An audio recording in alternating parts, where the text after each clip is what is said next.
É com alegria e satisfação que cumprimentamos os nossos amigos e irmãos do portal Escola Dominical, com a gloriosa paz de nosso Senhor e Salvador Jesus Cristo. Estamos dando início a mais um trimestre da Escola Bíblica Dominical.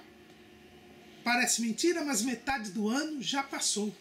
E nós estamos agora entrando no terceiro trimestre de 2013.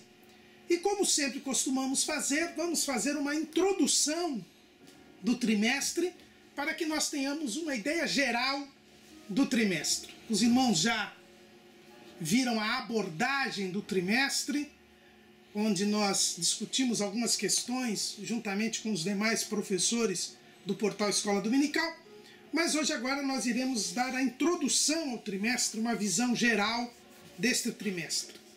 Esse trimestre é o que nós chamamos de trimestre bíblico. Por quê? Porque nós estaremos estudando um livro da Bíblia. Lógico que a escola dominical é a escola bíblica dominical. Sempre estudamos a Bíblia, mas nós podemos estudar a Bíblia sob um tema ou estudar a Bíblia num livro especificamente ou parte de um livro. Este ano nós só estudamos temas. Estudamos o ministério de Elias e de Eliseu no primeiro trimestre e acabamos agora o segundo trimestre onde estudamos sobre a família cristã. Agora, neste trimestre, nós iremos estudar um livro do Novo Testamento. É o livro de Filipenses. E o título do nosso trimestre é Filipenses, a humildade de Cristo como exemplo para a igreja. Estaremos estudando, portanto, a epístola de Paulo aos Filipenses. Uma epístola que não é longa, mas uma epístola extremamente rica, e nós teremos grandes ensinos e grandes lições a aprender neste trimestre. O comentarista desse trimestre é o pastor Elienay Cabral. Ele é o presidente das Assembleias de Deus em Sobradinho, no Distrito Federal, e já há algum tempo tem comentado as lições bíblicas. O livro de Filipenses é uma das cartas escritas pelo apóstolo Paulo. E mais precisamente é uma das chamadas cartas da prisão. Por quê? Porque foram cartas que Paulo escreveu quando estava preso na cidade de Roma. Os irmãos sabem que no livro de Atos dos Apóstolos nós temos toda a descrição deste aprisionamento do apóstolo Paulo. Depois de ter feito 3 viagens missionárias, o apóstolo Paulo, ele decide ir a Jerusalém. E quando ele vai a Jerusalém, ele é preso. Preso em Jerusalém, ele é mantido na cidade de Cesareia. Depois que ele foi preso no templo, ele é levado até o Sinédrio e a Bíblia nos informa que no Sinédrio Paulo provoca uma discussão entre saduceus e fariseus e ele quase que é morto ali no Sinédrio. Temendo pela vida de Paulo e descobrindo que Paulo era um cidadão romano, o tribuno, que era o representante do presidente da Judéia ali em Jerusalém, manda Paulo para a cidade de Cesareia, onde ele fica alguns anos. Não há uma especificidade deste tempo, mas foi algum tempo, um tempo prolongado, porque a Bíblia nos fala que inclusive houve 2 presidentes durante o período de encarceramento de Paulo.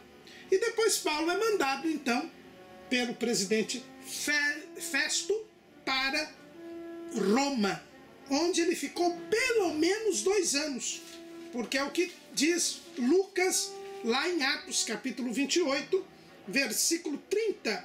E Paulo ficou 2 anos inteiros na sua própria habitação que alugara e recebia todos quantos vinham vê-lo.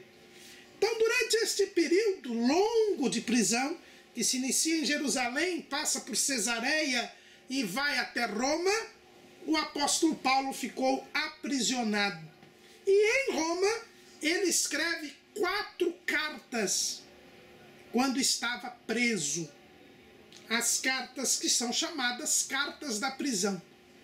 A carta aos Filipenses, que nós vamos estudar nesse trimestre, a carta aos Colossenses, a carta a Filemon e a carta aos Efésios. Estas 4 cartas são chamadas cartas da prisão, porque Paulo as escreveu quando se encontrava preso na cidade de Roma.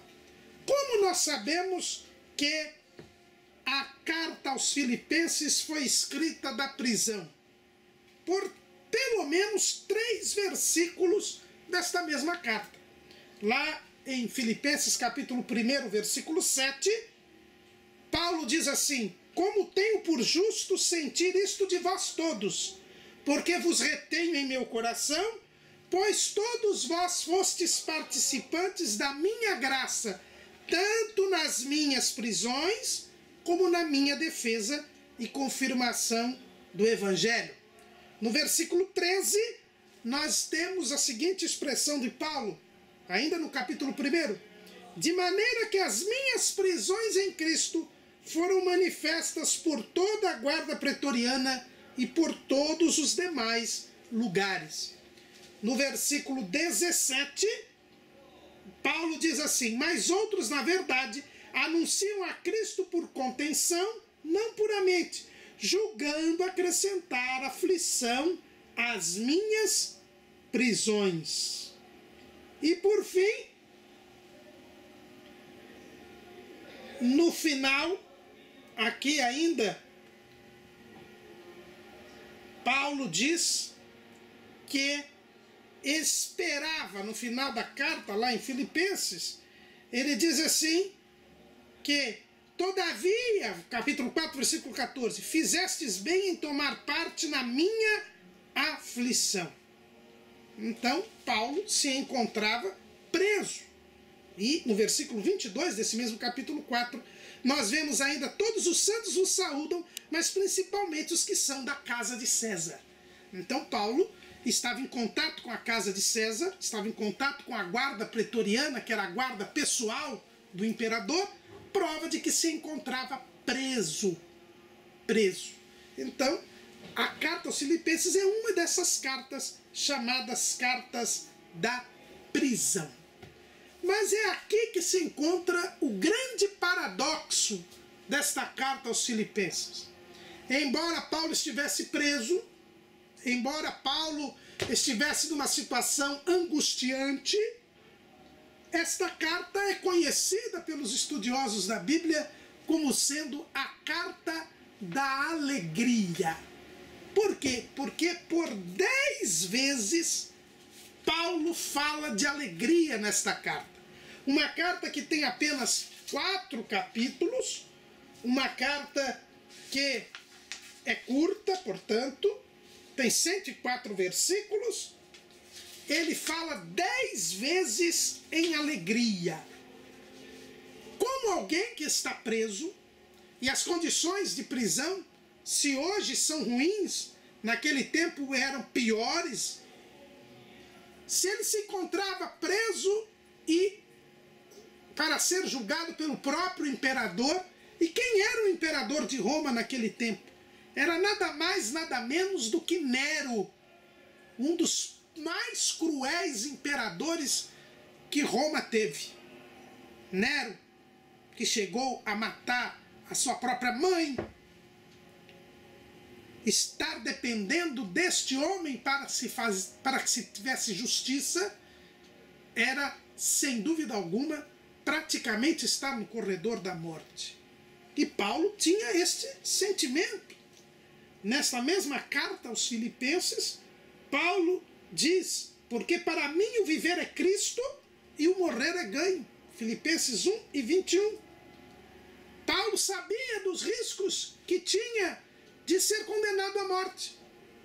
Mas, mesmo assim, Paulo, ao escrever esta carta, ele traz como sentimento principal do fundo do seu coração a alegria.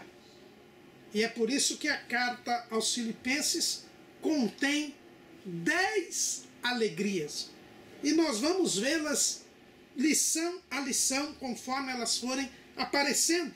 Mas já numa visão introdutória, podemos dizer que a carta aos Filipenses é chamada de carta da alegria, porque Paulo manifesta aqui 10 alegrias. A primeira alegria é a alegria em oração, que se encontra lá em Filipenses, capítulo 1, versículo 4. Fazendo sempre com alegria oração por vós em todas as minhas súplicas. Paulo estava preso, mas ele tinha alegria em poder orar pelos irmãos. A segunda alegria nós encontramos ainda neste primeiro capítulo, no versículo 18. Mas que importa?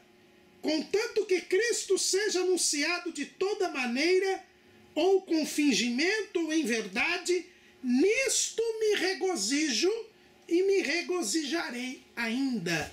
Era a alegria no fato de Cristo ser pregado. Paulo estava preso, mas ele estava alegre porque a sua prisão tinha dado ocasião para que o nome de Jesus fosse pregado. A terceira alegria está no versículo 25 deste capítulo 1 da Epístola aos Filipenses. E tendo esta confiança, sei que ficarei e permanecerei com todos vós para proveito vosso e gozo da fé. Paulo fala da alegria da fé. Paulo estava preso, mas ele tinha alegria porque ele cria em Jesus. Ele tinha recebido a fé pela palavra. A quarta alegria desta epístola aos Filipenses está no capítulo 2, versículo 2. Completai o meu gozo, para que sintais o mesmo, tendo o mesmo amor, o mesmo ânimo, sentindo uma mesma coisa.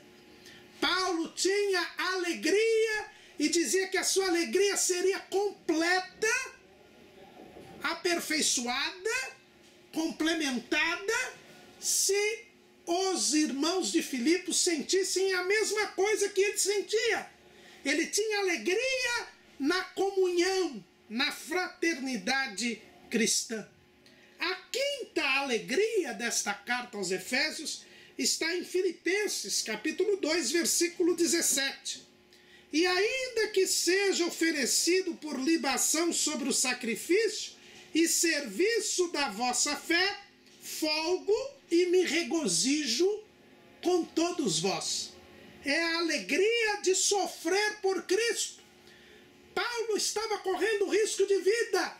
Paulo podia ser condenado à morte pelo imperador Nero, mas ele dizia que ele tinha alegria em poder morrer por causa da fé. Paulo tinha a alegria de sofrer por Cristo. Pode parecer algo espantoso, como alguém pode ter alegria em sofrer, mas o verdadeiro cristão, ele tem esta alegria. Paulo não era o único. Os apóstolos, quando nós lemos lá em Atos dos Apóstolos, no capítulo 5, versículo 41, a Bíblia diz assim: retiraram-se, pois, da presença do conselho, regozijando-se de terem sido julgados dignos de padecer afronta pelo nome de Jesus. Os apóstolos, quando saíram da presença do Sinédrio, depois de terem sido açoitados, também estavam alegres porque tinham sofrido pelo nome de Jesus. Esta, portanto, foi a quinta alegria que nós encontramos na Epístola aos Filipenses.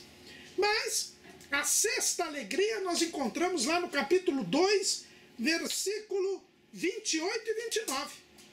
Por isso vou-lo enviei mais depressa, para que, vendo-o outra vez, vos regozijeis, e eu tenha menos tristeza. Recebei-o, pois, no Senhor, com todo gozo, e tende-o em honra. Paulo está falando aqui de Epafrodito. Nós vamos estudar nas lições a respeito deste servo do Senhor, que era da igreja de Filipos e que tinha sido mandado a Roma para levar alguma ajuda financeira para o apóstolo Paulo. E Paulo fala, portanto, da alegria de receber e de honrar um servo de Deus.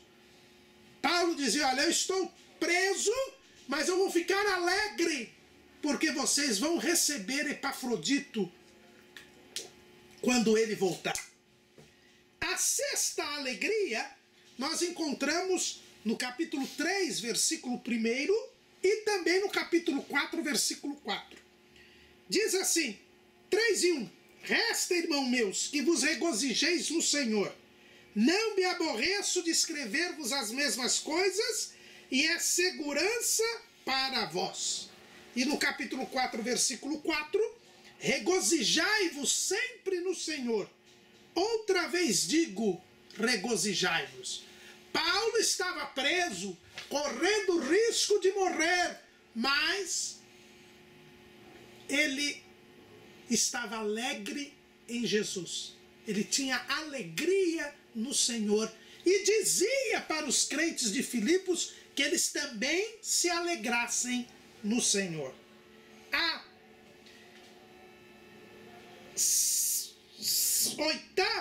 oitava alegria, né? Essa foi a sétima alegria, a oitava alegria, nós encontramos no capítulo 4, versículo 1. Portanto, meus amados e muito queridos irmãos, minha alegria e coroa, estai assim firmes no Senhor, amados. Paulo tinha alegria de ter ganhado os filipenses para Jesus. Foi Paulo que fundou a igreja de Filipos. E Paulo tinha alegria. Os irmãos que ele ganhava para Jesus eram alegria para ele. Nós também temos que ter alegria de vermos aquelas pessoas que nós ganhamos para Jesus firmes caminhando para o céu. Os irmãos sabem que existem algumas pessoas que ganham vidas para Jesus e depois estas pessoas têm um maior desenvolvimento espiritual e elas ficam com inveja, ficam com raiva. Eu conheci uma pessoa que tinha raiva do seu filho na fé, porque ele era o segundo da igreja que ele congregava e tinha passado na frente dele, na cabeça dele. Irmãos, Paulo diz para nós termos alegria de ganharmos almas para Jesus. A nona alegria é a alegria de receber donativos. Está lá no capítulo 4, versículo 10. Ora, muito me regozijei no Senhor, por finalmente reviver a vossa lembrança de mim, pois já vos tinhas lembrado, mas não tinhas tido oportunidade. Paulo fica alegre em ser lembrado. Acho que até é melhor aqui colocar uma alegria, a alegria de ser lembrado. Paulo foi lembrado pelos irmãos de Filipos, que mandaram uma ajuda financeira para ele, mandaram irmãos para visitá-lo. Ele estava alegre em ser lembrado. E a última alegria é capítulo 4, versículo 11. Não digo isso por necessidade, porque já aprendi a contentar-me com o que eu tenho.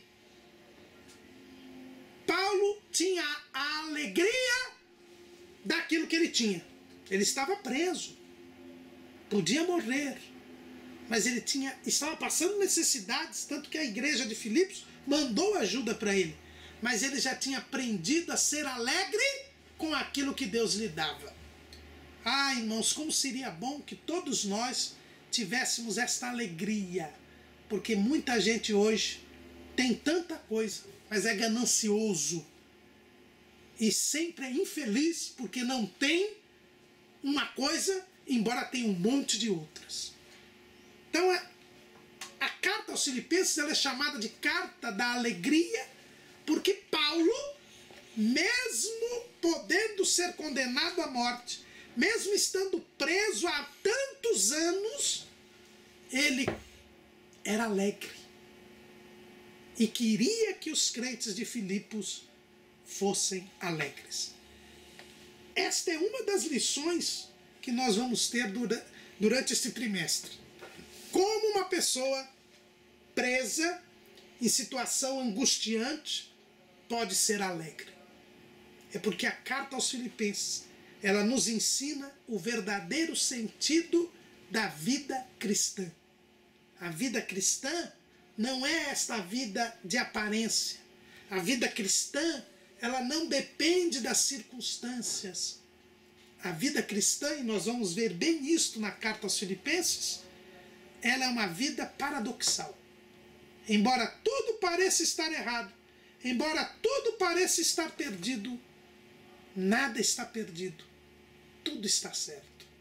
O verdadeiro cristão é como o apóstolo Paulo, preso, com risco de ser condenado à morte, mas tendo uma vida de alegria e querendo transmitir esta alegria aos irmãos da igreja de Filipos.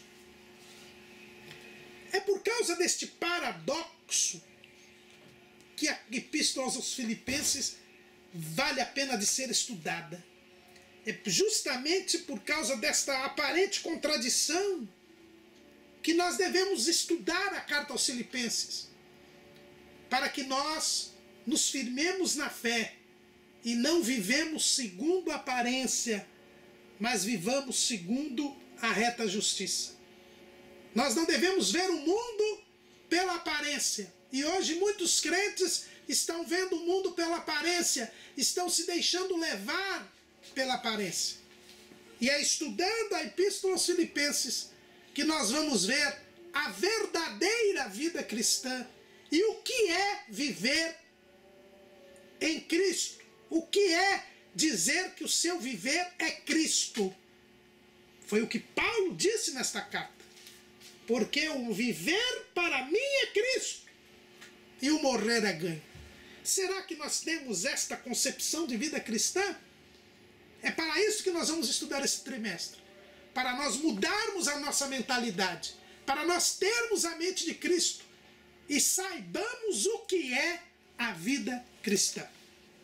E é um destes grandes paradoxos da vida cristã que levou o nosso comentarista, ou o setor de educação cristã, eu não sei qual deles escolhe o subtítulo, o título, tenho para mim que deve ser o setor de educação cristã, porque o nosso subtítulo, vou pedir aqui novamente para que o irmão Silvio coloque aqui, o nosso subtítulo diz: a humildade de Cristo como exemplo para a igreja. Por que foi escolhido este subtítulo? Exatamente porque é na carta aos Filipenses que nós temos uma das mais profundas descrições da missão de Jesus para nos salvar. O apóstolo Paulo, no capítulo 2 da Epístola aos Filipenses, a partir do versículo 5 até o versículo 11, ele faz uma síntese da razão de ser, do significado da obra de Jesus Cristo sobre a face da terra. Paulo diz assim: de sorte que haja em vós o mesmo sentimento que houve também em Cristo Jesus, que sendo em forma de Deus, não teve por usurpação ser igual a Deus, mas aniquilou-se a si mesmo, tomando a forma de servo, fazendo-se semelhante aos homens, e achado na forma de homem, humilhou-se a si mesmo, sendo obediente até a morte e morte de cruz. Pelo que também Deus o exaltou soberanamente, e lhe deu um nome que é sobre todo o nome, para que ao nome de Jesus se dobre todo o joelho dos que estão nos céus e na terra e debaixo da terra, e toda a língua confesse que Jesus Cristo é o Senhor, para a glória de Deus Pai. Aqui nós temos uma síntese da obra de Jesus na cruz do Calvário. Uma feliz síntese. Alguns estudiosos da Bíblia entendem que este texto Paulo retirou da própria tradição da igreja. Deveria ser assim que se ensinavam os novos convertidos no início da igreja, como se fosse uma espécie de um credo, uma espécie de um resumo da obra de Jesus.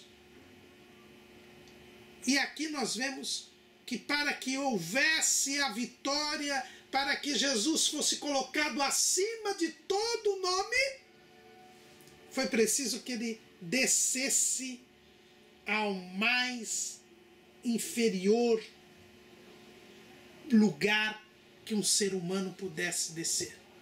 Jesus deixou a sua glória e se fez homem. E feito homem, ele se humilhou. A Bíblia diz que ele se aniquilou a si mesmo. E se fez maldito, porque morreu de morte de cruz. E só depois desta suprema humilhação é que ele foi glorificado pelo Pai. A vida cristã é uma imitação de Cristo. E é por isso que a nossa capa, de mais uma vez aqui o irmão Silvio, para colocar aqui a capa, e é por isso que a capa nos fala desta humilhação. O que nós temos na capa? Nós temos um pé, nós temos um jarro de água e água sendo derramada sobre os pés. Isto nos faz lembrar do lava-pés, que é o gesto de maior humilhação aparente que Jesus nos dá em seu ministério. O apóstolo João nos fala disto no capítulo 13 do Evangelho segundo escreveu João. No seu Evangelho, João diz que antes de celebrar a Páscoa com seus discípulos, Jesus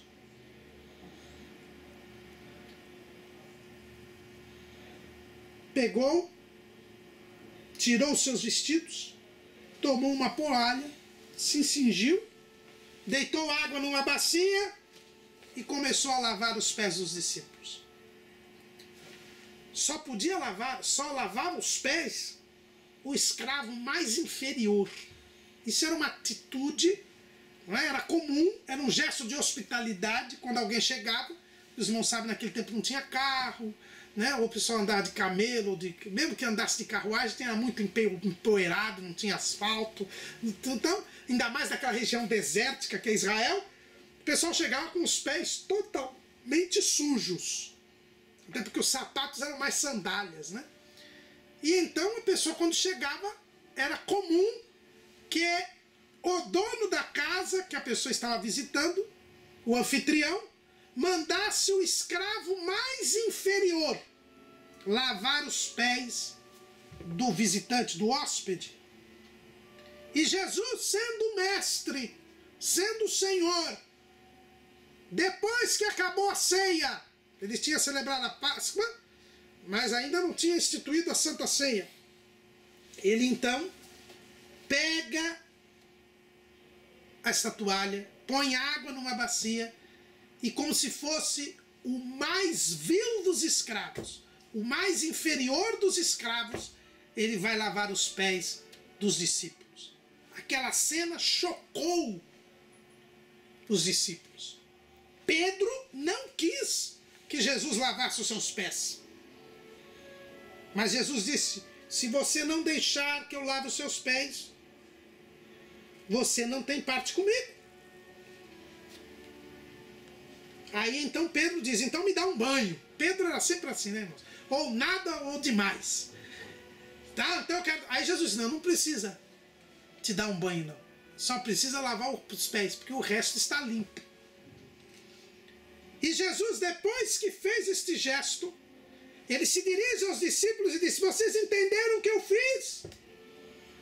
Se eu, sendo mestre e Senhor, vos lavei os pés, vós deveis também lavar os pés uns aos outros, porque eu vos dei o exemplo para que, como eu fiz, façais vós também.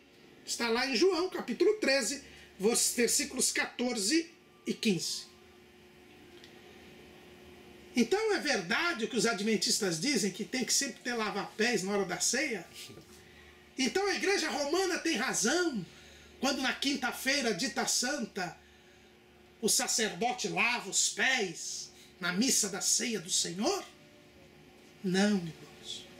Jesus, ele usou aquela figura do lava-pés, que era a máxima humilhação que alguém se submetia, para dizer aos discípulos, um pouco antes de instituir a ceia do Senhor, um pouco antes de instituir aquela cerimônia que nos faz lembrar da morte e da ressurreição de Jesus, daquela cerimônia que nos faz lembrar que nós estamos em comunhão com Deus e com os irmãos, que não há comunhão com Deus nem com os irmãos, que não há vida cristã, se eu e você não seguirmos o exemplo de Jesus e não nos humilharmos. Este Jesus que deixou a sua glória, que se fez homem, que como homem se fez servo, e que como servo se aniquilou a si mesmo e foi até a morte, obediente até a morte e morte de cruz, para depois ser glorificado. Ele nos deu o exemplo. Eu e você jamais seremos filhos de Deus. Jamais poderemos estar em comunhão com Deus e com os homens, se nós também não tivermos este mesmo sentimento de Jesus, de nos desprendermos de nós mesmos e de sermos obedientes até a morte, mesmo na máxima humilhação. Não há glorificação, que é o último estágio da salvação, se nós não passarmos pela humilhação. Assim como Jesus passou pela humilhação, e aquele lava-pés simbolizava a humilhação que ele haveria de sofrer a partir daquela noite. A partir do momento que ele vai para o jardim do Getsemane, que ele se angustia até a morte, que ele sua gotas de sangue, depois ele é traído, ele é preso, ele é julgado, ele é condenado, ele é morto, e morto de morte de cruz, sendo amaldiçoado por nós, para que depois ele fosse glorificado. Assim acontece comigo e com você.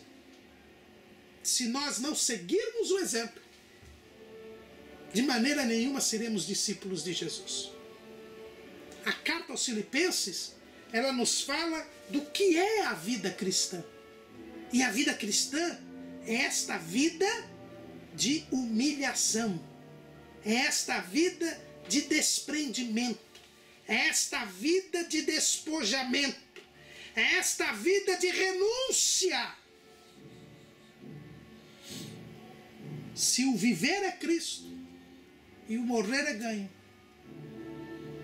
nós não podemos nos prender a nada deste mundo. Veja que Jesus se desprendeu da glória do céu, a glória verdadeira.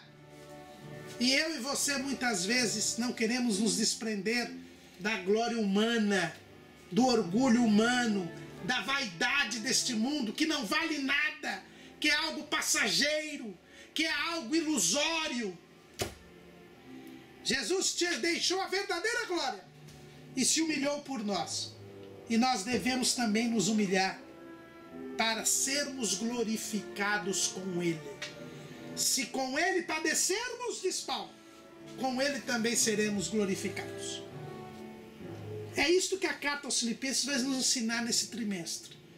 Nos ensinar que a vida cristã é uma vida de humilhação, é uma vida de desprendimento, é uma vida de despojamento, é uma vida de aflição, é uma vida de sofrimento, mas ao mesmo tempo é uma vida de alegria, porque Paulo, humilhado, preso, acusado injustamente, à beira da morte, como um vil, ele tinha alegria e queria transmitir esta alegria. Isto é que é a vida cristã. Vida cristã não é uma vida de luxo, uma vida de pompa, uma vida de enriquecimento material, como andam pregando por aí. Por isso que a Epístola aos Filipenses é um verdadeiro antídoto contra o veneno da teologia da prosperidade e da teologia da confissão positiva. A carta aos Filipenses mostra a realidade da vida cristã, que não é uma vida de aparência, é uma vida aparentemente de sofrimentos, aflições e renúncias, mas é, sem dúvida alguma, uma vida de alegria espiritual. O nosso trimestre ele vai ser composto de 3 blocos, né? A primeira lição é uma lição introdutória, onde nós iremos ver a história de Paulo e da igreja de Filipos e o início da carta aos Filipenses.